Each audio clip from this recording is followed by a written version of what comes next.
እሺ ስለዚህ ከዚህ አንጻር ነው ማለት ነው የሚነገረው ማለት እንጂ በቃል ደረጃ ነው ማለት ነው። አሁን ሲምፕል አንድ ጥያቄ ጠይቅሽ፣ ቀለል አድርገሽ የምጠይቃቸው ክርስቲያኖችን ኢየሱስ ለምን ቃል ተባለ በያቸው። በቃ እንደዛ ነው። ብርሃን የሚለው ስላበራ ነው። ኖ ቃል ለምን ቃል ተባለ? ለምን ቃል ተባለ? ለምን ቃል ተባለ? ቃል ማለት ንግግር ነው፣ ሎጎስ ነው። ሌጎ ከሚለው ቃል ነው። ተናገረ ከሚለው ሎጎስ ነው። ለዮሐንስ ወንጌል 6:60 ላይ ይህ የሚያስጨንቅ ንግግር ነው ሲሉ ንግግር ለሚለው ቀባል ሎጎስ ነው የሚለው። ኢየሱስ ለምንድን ነው ሎጎስ የተባለው? በቃ ይህችን ብቻ ጠይቂያቸው። ሲምፕል ጥያቄ። ለምን ቃል እንደተባለ ከማስረጃ ጋር ነው። የራሳቸው ትንታኔ አይደለም የሚያስወልቁት። እኔ አሁን ለምን ቃል ተባለ ሲባል በመጀመሪያ ቃል ነበረ ሲል ምን የሚል ቃል ነበረ?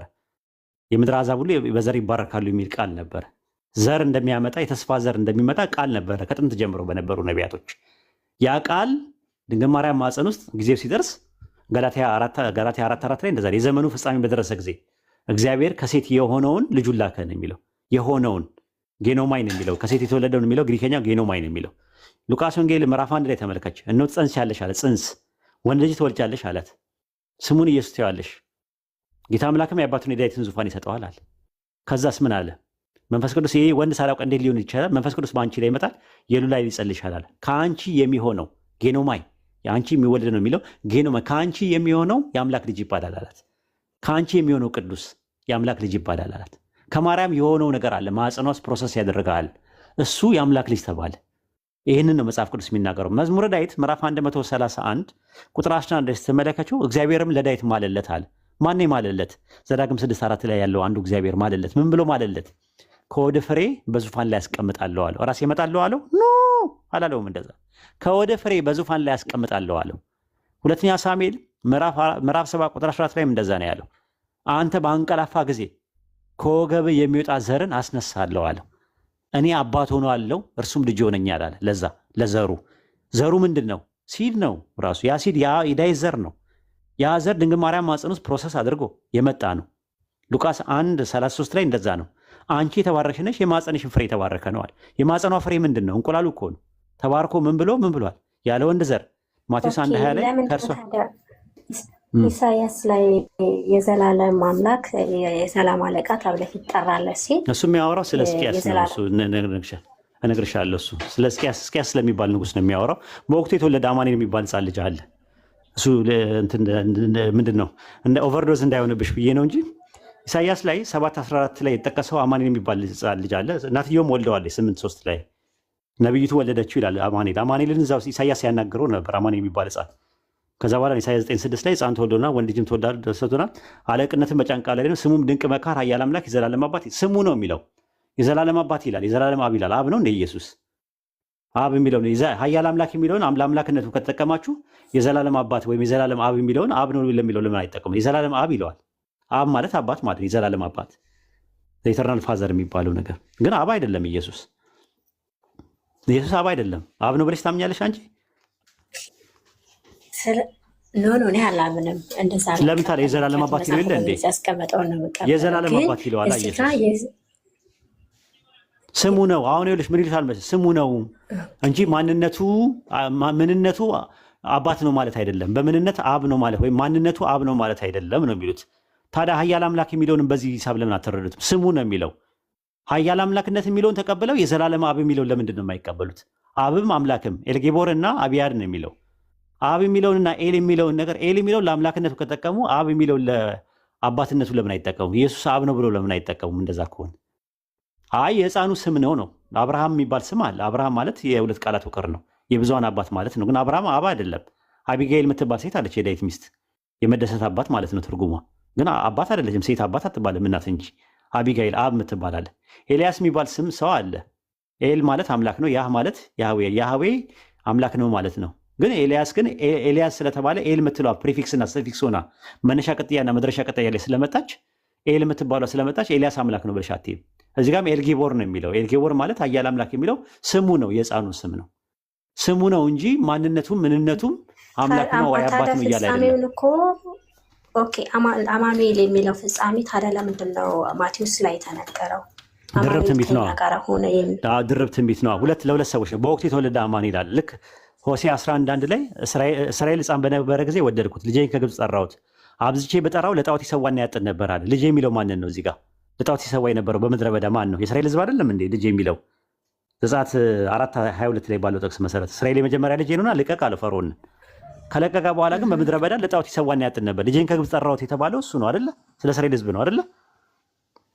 አውዱ ስለ እስራኤል ሕዝብ ነው የሚያወራው። ነገር ግን የማቴዎስ ወንጌል ጸሐፊ መጣና ማቴዎስ 2:14 ላይ ልጄን ከግብፅ ጠራሁት የተባለው ለኢየሱስ ነው ብሎ አስቀመጠ። አሁን ምንድነው መፍትሄው ማለት ነው? አውዱ እየተናገረ ኢየሱስን ከግብፅ ጠራሁት ሲል ስለ ኢየሱስ ነው። እዛ ጋር ግን ለጣዖት ይሰዋና ያጥን ነበር ይላል። እዛ ላይ ስቄል 11 ላይ ሆሴዕ 11 ላይ እስራኤል ሕፃን በነበረ ጊዜ ወደድኩት፣ ልጄን ከግብፅ ጠራሁት፣ ብጠራቸው ወይም ብጠራው ግን ለጣዖት ይሰዋና ለተቀረጸ ምስል ያጥን ነበር ይላል። የሚያወራው አውዱ ስለማን ነው? ስለ እስራኤል ሕዝብ ነው የሚያወራው። ነገር ግን ድርብ ትንቢት ይሆንና ተሻግሮ ልጄን ከግብፅ ጠራሁት የምትለዋን ቀንጨብ ይደረግና ለማ ይሰጣል? ለመሲሁ ይሰጣል። ማቴዎስ 2:14 ላይ ልክ በተመሳሳይም ኢሳያስ 7:8 9 ተከታታይ አውዱ የሚያወራው በወቅቱ የተወለደ አማን የሚባል ሕፃን ልጅ ነበረ። በወቅቱ አማን የሚባል ሕፃን ያ ማን ነው? ምንድን ነው ጥሪልኝ? የአካዝ ልጅ እስቂያስ የሚባል ንጉሥ ነበረ። በዳዊት ዙፋን ላይ የተቀመጠ የአካዝ ልጅ እስቂያስ የሚባል ንጉሥ ነበረ እና እሱ ነበረ በወቅቱ የተወለደው። ይሄ ብዝበዛ፣ ቸኮል፣ ምርኮ ምናምን የሚለው ፈተና ወለደችው። 8:3 ላይ ሕፃኒቱም ወለደችው ይላል። ወለደችውና ከዛ በኋላ ሲያናግረው ታያለሽ እኮ ቁጥር 7 ላይ 8:7 ላይ ሕፃኑን ሲያናግረው አማኑኤል የክንፉ መዘርጋት የሀገርን ስፋት ይሞላልና እያለ ያወራዋል ኢሳያስ።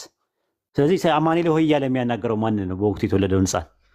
በወቅቱ የተወለደ ሕፃን አለ። ከዛ ያ ሕፃን ስለተወለደ ሕፃን ተወልዶልናል፣ ወንድ ልጅም ተሰጥቶናል፣ አለቅነትን በጫንቃ ላይ ነው፣ ስሙም ድንቅ መካር፣ ኃያል አምላክ፣ የዘላለም አባት፣ የሰላም አለቃ ተብሎ ይቀመጣል፣ በዳዊት ዙፋን ላይ ይቀመጣል አለ። የተቀመጠው ማን ነው? የተቀመጠው በወቅቱ የተቀመጠው ሕዝቅያስ የሚባል ነው። በሱ ጊዜ ሰላም ይሆናል ተብሎ የተባለው ማለት ነው። ነገር ግን ድርብ ትንቢት ለመሲሁ መጠቀም ይቻላል ነው ያልን። ኢሳያስ 7 ላይም 14 ላይ ስትመጣ ነው ድንግል ጸንሳለች ወንድ ልጅም ትወልዳለች ስሙን አማኑኤል ብላ ትጠራዋለች አለ። ድንግል ለሚለው የሚጠቀመው ቃል አልማ ነው የሚለው። አልማ ማለት ወጣት ሴት ማለት ነው። ውሃ ልትቀዳ የመጣችን ሴት ወጣት ሴትን ወጣት ሴት ለሚለው ቃል ወይም ደግሞ ብላቴና ለሚለው ቃል ዕብራይስጡ የሚጠቀምበት አልማ ነው። በወቅቱ የነበረችው የአካዝ ሚስት ስለ ወጣት ሴት ስለሷ ነው የሚያወራው። ከዛ በኋላ ምን አለቸው? የፈራቸውን የሁለቱን ሀገር ነገስታት ባድማ ያደርጋልና አለ። እነማናቸው የመጡበት ስንል የሶሪያና ማናቸው የመጡ የተባበሩት ኤፍሬም ይሁዳን ለመውጋት መጡ። ለምልክትነት የሕፃን ሲወለድ የፈራቸውን የሁለቱን ነገስታት ሀገር ሕፃኑ መልካሙን ክፉን ለመምረጥ ሳያውቅ ይላል። መልካምና ክፉን ለመምረጥ ሳያውቅ ይላል። ኢየሱስ መልካምና ክፉን መምረጥ አይችልም እንዴ? በእናንተ ትምህርት አምላክ አይደለ እንዴ? ስለ ሕፃኑ ነው የሚያወራው። ሕፃኑ ከዛ ሕፃኑም እናትና አባቱ ይላል። እናትና አባቱ ይላል። ኢየሱስ እናትና አባት አለው የለውም? ይኸው እናትና አባቱ ይላል ኢሳያስ 8:2 ላይ 3 ላይ እኮ። ስለዚህ ድርብ ትንቢት ነው አይደለ? ኢሳያስ ድርብ ትንቢት። አዎ እኔ ድርብ ትንቢት እስማማለሁ። ግን ማን በተባለበት ነው?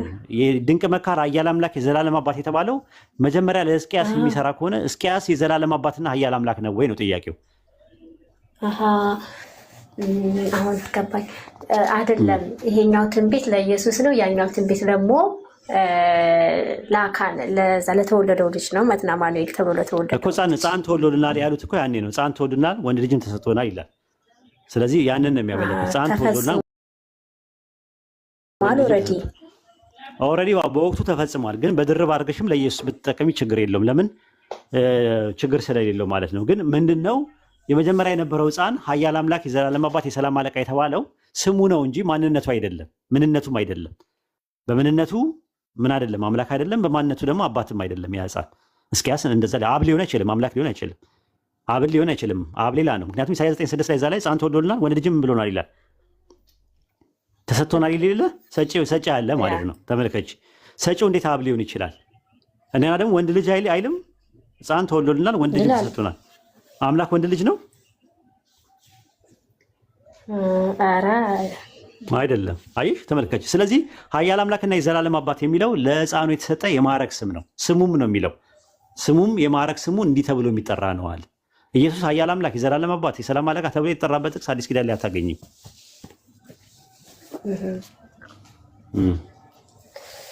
ያ ጥሩ ነው። ወንድ ልጅ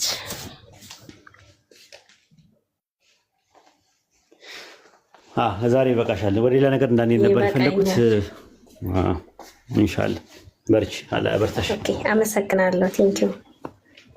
መልካም ጊዜ ይሁንላችሁ። አመሰግናለሁ የሚለው መዝሙር ጋብዤሻለሁ። ወቀልድ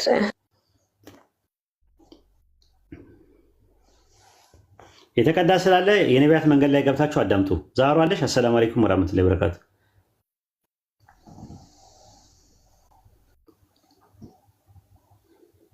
አለሽ ዛሩ። ኦኬ ይኖራል። የነቢያት መንገድ ሊንክ ያላችሁ ሰዎች ኡስታዝ ጀማል አለ። ሰላም አለይኩም ወራህመቱላሂ ወበረካቱ። ወአለይኩም አሰላም ወራህመቱላሂ ወበረካቱ።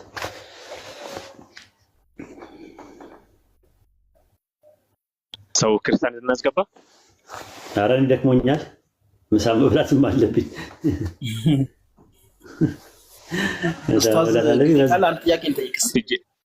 ኧረ ደክሞኛል፣ በቃ ይበቃል። ሌላ ቀን መጥተን እናጠይቅ ራሱ ማለት ነው።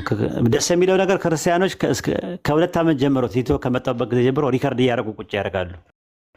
የኔን ትምህርት ታች ቁጭ ብለው ይጠጣሉ፣ ቁጭ ብለው ይጠጣሉ። እገታቸዋለሁ በማንኪያ። አሁን ደግሞ በመጀመሪያ የጀመርኩት በማንኪያ ነበር የጀመርኩት።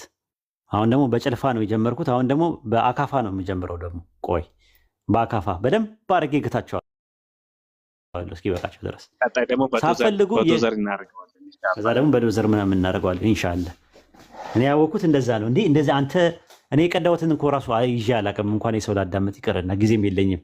እንደዚህ ጊዜ አስፈትቻቸው ቁጭ አድርጊያቸው አጀንዳ ከሰጠኋቸው አልሐምዱሊላህ፣ ክብርና ምስጋና ለዓለማቱ ጌታ ላላ ይሁን። ትልቅ ዕድል ነው አይደል ጀማል? አጀንዳ ሰጥተህ ቁጭ አድርጋቸው ስራ አስፈትተህ መጽሐፋቸውን አስትተህ የኔን ትምህርት እንዲጠጡ ማድረግ ምንኛ የታለኛ ሙስሊሞች ወደ ሌላ ስረት ይገባል ማለት ነው። ከዛ በኋላ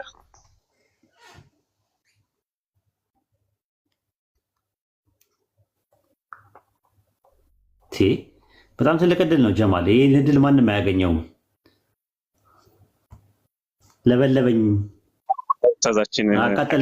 አቃጠለኝ ሲሉ እያየ እንትን እያለን ወገኖቻችን እንኳን እንደዚህ አንተን ትምህርት ማግኘታቸው ትልቅ ዕድል ነው። ባለፈውም አንድ ወገናችን የተናገረ ነበር።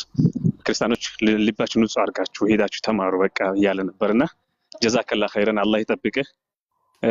እንደው ብቻ ጥሩ ነው። አልሐምዱሊላህ ረብል ዓለሚን። በቃ ይበቃል ኡስታዝ ሰብለ። ስለዚህ ተቃጠልኩኝ ሲሉ እያገላበጥን እንብልባቸው። መለብለብ ነው ስራችን። አቃጠለኝ ሲሉ እንዳያሩ እያገላበጥን በደንብ አድርገን እያገላበጥን ኢንሻአላህ ብቻ እንዳያሩብን ነው የምንፈራው።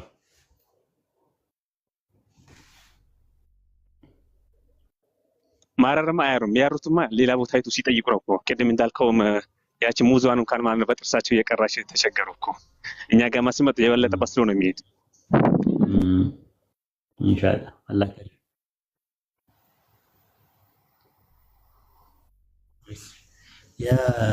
አይ ቲንክ ዙር አዝኗል። እኛ ጋር መቆየት ከፈለጋችሁ አሁን እናንተ ጀማል አለው። እኔ ኡስታዝ ሀናን እንኳንም ገባች። ቲክቶክ ተሰርቆባት አዲስ ወደ 75,000 ምናምን ነበራትና አንድ ጊዜ ፎሎ ቢያደርጓት ሙስሊሞች አፍዋን።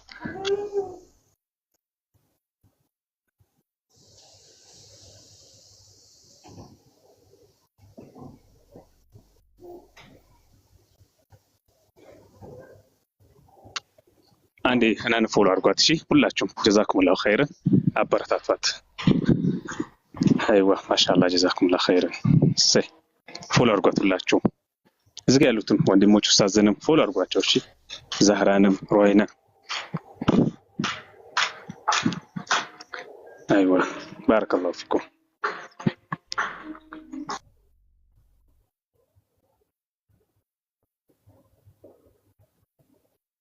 ላይ ፎሎ ፈለጋ ለአንዳንድ ከታችን ፎሎ አድርጉ የሚሉትን ፎሎ አድርጓቸው። ምክንያቱም እዚህ ጋር ሙስሊም ቤት መጥቶ ነው እኛ ልናበረታታቸው። ፎሎ ፍለጋ ሌላ ቦታ ቤታቸውን ከፍቶ ያልሆነ ነገር ከሚለቁ እኛ ደግሞ ፎሎ እናድርጋቸው። አይዋ ዳወቱ ለምቢያ የለም እሺ። ሐሰን ሰላም አለይኩም ወራህመቱላህ። ወአለይኩም ሰላም ወራህመቱላሂ ወበረካቱ። እኛ ትንሽ ኡስታዝ ላይ ለማርና ቀጥሉ። ኡስታዝም ደክሞኛል ከፈለጋቸው አውሩ ያለ ነበርና በቃ አንተም ካልተመቸ ኡስታዝም ደክሞታል ሚሳይ ብላ እንውጣ ኢንሻአላህ።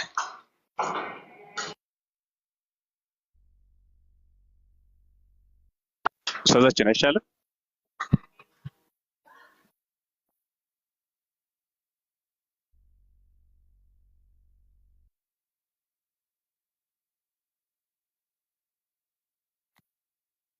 ኡስታዝም ይረፍ፣ ስልኩም ይረፍ። እስሚዞን አይቼው ነበር መሰለኝ እና እስሚዞን አስገቡትና መቀጠል ከፈለጋችሁ፣ አይ ካላችሁ ደግሞ በቃ ተበተኑ። ኢንሻአላህ በዱዓ እንረሳሳ፣ እንዝጋው በቃ። አንተ መረፍ፣ ስልኩም ይረፍ ኡስታዝ፣ እኛ እንውረድ ኢንሻአላህ። እሺ፣ ወሰላሙ አለይኩም ጀዛኩሙላህ ኸይረን ጀዛ። ወአለይኩም ሰላም።